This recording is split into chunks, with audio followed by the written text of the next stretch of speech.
Video को final तक ज़रूर देखिएगा। यहाँ पर आप देख सकते हैं ये है 3 फेज़ MCCB जो कि ऑफ करने पर ऑन करने पर तो काम कर रही है, लेकिन हमें आउटपुट में सिर्फ 2 ही फेज़ दिखा रही है, एक फेज़ बिल्कुल भी नहीं आ रहा है। ये देख सकते हैं आपके सामने लाइव एग्जांपल है और हम आपको पूरा ये चेंज करके और किस तरह से वायरिंग करते हैं सब कुछ दिखाएंगे। ऊपर की तरफ आप देख सकते हैं 1 फेज़, 2 फेज़, 3 फेज़, तीनों फेज़ इनपुट हो रहे हैं, बट नीचे की तरफ देखेंगे तो आउटपुट में 2 फेज़ आ रहे हैं, 1 फेज़ नहीं आ रहा है। यानी कि हमारा जो MCCB है इसका एक पोल ब्रेक हो चुका है, अंदर से बिल्कुल ख़त्म हो चुका है, अब ये काम का नहीं है। तो अब हम इसे कैसे ठीक करें या फिर चेंज करें, तो कितना पैसा हमें लेना चाहिए, सब कुछ हम आपको बताने वाले हैं। एक और तरीका है टेस्ट करने का।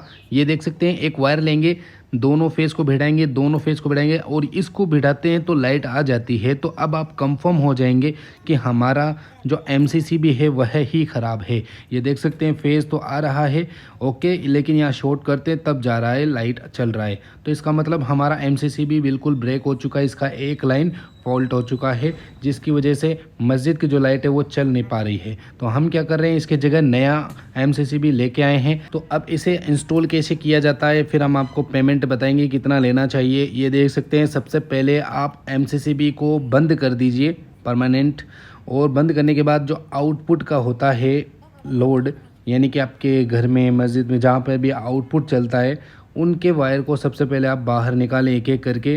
तो हमने क्या किया, तीनों वायरों को बाहर निकाल लिया और इसके साथ में एक्स्ट्रा और कुछ वायर जुड़े हुए होते हैं उनको भी आप चिन्ह मार्क लगा दीजिए, और आपको पता रहना चाहिए कि इन्हीं के अंदर ही घुसेगा ये वायर, ठीक है। अब ऊपर की तरफ देखेंगे तो मीटर से डायरेक्ट लाइन आ रही है, इसको हम कट ऑफ नहीं कर पाएंगे क्योंकि ये डायरेक्ट चालू ही लाइन रहेगी। तो हम चालू लाइन में कैसे काम करते हैं ये भी हम आपको बताते हैं। तो आपको क्या करना है, सबसे पहले प्लास्टिक के स्टूल के ऊपर खड़े हो जाना है और टच किसी और चीज़ को नहीं करना है, सिर्फ स्क्रू ड्राइवर को ही टच रखना है अपने हाथों से, और तीनों स्क्रू को ढीला कर दिए। 3 फेज़ लाइन है, 440 वोल्ट की लाइन है, तो तीनों पेज को ढीला कर दीजिए सबसे पहले और एक एक करके बाहर निकालिएगा, एक साथ नहीं निकालना। यानी कि आप देख सकते हैं सबसे पहले मैं एक वायर को निकालता हूँ बिल्कुल सावधानी से, तो एक वायर को निकाल के बिल्कुल दूर कर दूंगा। ये देख सकते हैं, अभी मैं आपको दिखाता हूँ, ये चालू लाइन है ओके, यहाँ पे टेस्टर ग्लो कर रहा है। अब दूसरी लाइन को निकालेंगे, दूसरी लाइन को भी बिल्कुल दूर ही रख देंगे क्योंकि इसके अंदर जो ब्लास्टिंग होगी बहुत ज़्यादा होगी। सावधानी से काम कीजिएगा अगर आप इलेक्ट्रिशियन हैं तो ओके। तो ये देख सकते हैं हमने तीसरा वायर भी निकाल दिया है। अब यहाँ पे क्या हो रहा है कि मुझे एक छोटा सा झटका लगा, जैसे कि आप देख सकते हैं ये बिल्कुल माइनर झटका है, कोई ज़्यादा नहीं है क्योंकि मैं प्लास्टिक के टेबल पे खड़ा हूँ तो मुझे इतना करंट नहीं लगा। तो आपको सावधानी से ही काम करना पड़ेगा गाइस, ठीक है। तो ये देख सकते हैं अब हम MCCB को यहाँ से रिमूव करेंगे। सिर्फ 2 स्क्रू है इसके अंदर, 4 स्क्रू लगाने का ऑप्शन होता है। अब यही वाली जो MCCB है हमने परचेज़ कर ली है, वो तकरीबन 2 से 2,500 रुपये के अप्रॉक्सीमेटली आती है, और इसके एम्पियर रेटिंग की बात करें तो 100 एम्पियर का ये MCCB है। और ये MCB का हायर मॉडल होता है जिससे हाई एम्पियर फ्लो करवा सकते हैं। MCB 32 एम्पियर तक की आती है, लेकिन इससे ज़्यादा एम्पियर की लाएंगे तो MCCB ही लानी पड़ेगी, MCB नहीं लगेगा यहाँ पर।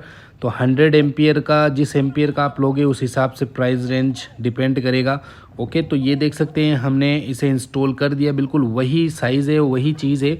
अच्छे तरीके से हम यहाँ पर इंस्टॉल करेंगे कुछ इस तरीके से। अच्छे से टाइट करने के बाद अब हम आपको आगे की कहानी सुनाते हैं। तो यहाँ पर देख सकते हैं तीनों फेज़, तीनों लाइन यहाँ पे चालू है। टेस्टिंग यहाँ पे टेस्ट करते हैं। ये देख सकते हैं ट्रिपिंग टेस्ट भी एकदम ओके है। ये देख सकते हैं कुछ इस तरीके से ट्रिपिंग टेस्ट किया जाता है। अब यहाँ पर आपको क्या करना है, सबसे पहले अब मैं आपको बताता हूँ। ऊपर की लाइनों को ओपन कीजिए, जैसे कि आप देख सकते हैं नीचे की वायर हैं। अभी सबसे पहले आपको क्या करना, ऊपर की जो मीटर की लाइन होती है, जो ऑनलाइन लाइन होती है, उसको फिट कीजिए। तो जैसे कि आप देख सकते हैं ये कुछ वायर्स हैं जो कि हम इसके साथ में इंक्लूड करने वाले हैं। जैसे कि ये देख सकते हैं हम स्क्रू को खोलेंगे, तीनों वाले स्क्रू को बड़ी सावधानी से खोलेंगे ओके। और आपको क्या करना है, एक प्लास की मदद लेनी है और इसे इस तरह से फिट कर देना है कुछ इस तरीके से। और आपको चुंबक वाला स्क्रू ड्राइवर लेके आना है, बहुत ही ज़्यादा ज़रूरी होता है। यहाँ पर मैं बताता हूँ क्यों। ये देख सकते हैं आपको टच नहीं करना है, स्क्रू को टच करते ही तो करंट आ जाएगा। तो आपको क्या करना है, स्क्रू ड्राइवर मैग्नेटिक वाला लेके आना है जिससे स्क्रू चिपक जाए और गिरेगा नहीं। तो कुछ इस तरीके से अब देख सकते हैं हम दूसरा वायर लगाएंगे, सबसे पहले आपको ढीला ढीला कस लेना है, क्योंकि आपको सब ढीला ढीला कसने के बाद कुछ वायरों को इधर उधर भी करना पड़ जाता है। तो ये देख सकते हैं सावधानी के साथ हमने दूसरा वायर भी इंक्लूड कर दिया है कुछ इस तरीके से, और मैग्नेटिक स्क्रू ड्राइवर की मदद से हमने स्क्रू को टाइट कर दिया है। ठीक है, अब यहाँ पर तीसरा भी कुछ इस तरीके से ही करना है गाइस। याद रहे दोनों वायरों को टच ना होए, हाथ वगैरह कुछ भी, नहीं तो झटका लगेगा आपको बहुत ज़्यादा। तो सावधानी बरतें यहाँ पर बहुत ज़्यादा, क्योंकि हेवी इलेक्ट्रिक वायरिंग है, हेवी वर्क है ये, तो इस वर्क का पैसा भी बहुत ज़्यादा ही बनने वाला है। प्लीज़ गाइस, अगर आपको इस फील्ड का नॉलेज नहीं है तो आप बड़ों की सलाह लेकर के ये नॉलेज पा सकते हैं, इलेक्ट्रिशियन की सलाह लेकर के, नहीं तो इस तरह का डेंजरस काम बिल्कुल भी ना करें। तो अच्छे से स्क्रू को टाइट कर दीजिए, क्योंकि ढीला रहेगा तो MCCB एक दिन में भी जल सकती है। अच्छे से टाइट नहीं करोगे तो MCCB एक दिन में जल सकती है, मैं पहले से आपको कह दे रहा हूँ। अब टेस्टिंग करते हैं आउटपुट में अभी कुछ नहीं आ रहा। अब जैसे कि ऑन करते हैं तो टेस्टिंग करते हैं, फेज़ वगैरह सब कुछ यहाँ पे आ रहा है, ट्रिपिंग टेस्ट भी वर्क कर रहा है। ठीक है, अब यहाँ पे आउटपुट को ऐड करना है। आउटपुट को ऐड करने के लिए आपको क्या करना चाहिए, सबसे पहले अगर आपके घर में इन्वर्टर वगैरह लगा हुआ है या किसी और चीज़ जैसे कि रिवर्स करंट पैदा करती है किसी भी तरीके का, छोटा इन्वर्टर चाहे बड़ा इन्वर्टर, तो सबसे पहले उसको बंद कीजिए। मैं आपको बता देता हूँ क्यों उसे बंद करना चाहिए। जैसे कि इन्वर्टर का जो न्यूट्रल फेज़ होता है वो रिवर्स करंट देता है, और यहाँ जो वायरें होते हैं इन तीनों वायरों में कहीं ना कहीं करंट पैदा हो सकता है। तो इन्वर्टर को ऑफ कर दें, वायर को निकाल दें। ठीक है, ये चीज़ आपको ध्यान में रखनी है। फिर आपको RYB के हिसाब से कनेक्ट करना है। सबसे पहले आपको MCCB ऑफ करना है, ऑफ करेंगे तभी ये आप कस सकते हो, नहीं तो आपको करंट लग सकता है। गाइस, आप सिंगल फेज़ के काम में महारत रखते हो लेकिन 3 फेज़ के काम में महारत नहीं रखते, फिर भी आप काम करने जाते हो ग्राहक के, तो बिल्कुल सावधान रहें। इससे घर की लाइटें फॉल्ट हो सकती है, घर की लाइटें, बल्ब वगैरह, फ़ैन वगैरह ख़राब हो सकते हैं, फ्रीज़र वगैरह ख़राब हो सकते हैं। तो 3 फेज़ का काम पहले प्रॉपर सीखिए, फिर आप 3 फेज़ की लाइन में उतरिए। अब आपको मैं सिखाता हूँ टाइट करने का तरीका। हाथ से टाइट करने के बाद आप प्लास की मदद से इस स्क्रू ड्राइवर को घुमाइए तो अच्छे से टाइट हो जाएगा। उम्मीद है ये भी आपने पहली बार ही देखा होगा मेरी नज़र में।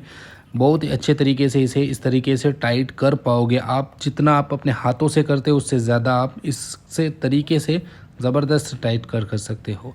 अब यहाँ पर जो काम है वो कंप्लीट हो चुका। ऑन करते हैं, देख सकते हैं तीनों फेज़ यहाँ पर चालू हो चुके हैं अच्छे तरीके से। पहले 2 फेज़ आ रहे थे, अब 3 फेज़ आ रहे हैं। अब यहाँ पे ट्रिपिंग टेस्ट करते हैं तो ट्रिप किस तरह से होती है ये देख सकते हैं।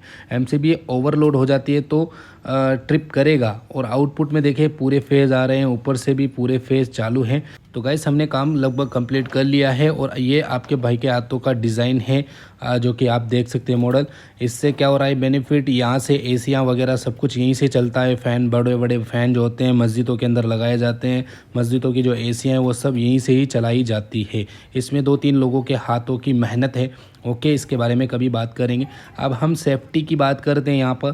तो ये सेफ्टी होती है, दोनों तारों के बीच में एक बॉर्डर लगाया जाता है जिससे भिड़े नहीं। ओके, जैसे कि आप देख सकते हैं 2 इसमें बॉर्डर लगाए जाते हैं, तो RYB तीनों फेज़ अलग अलग हो जाते हैं, मतलब भिड़ेंगे नहीं।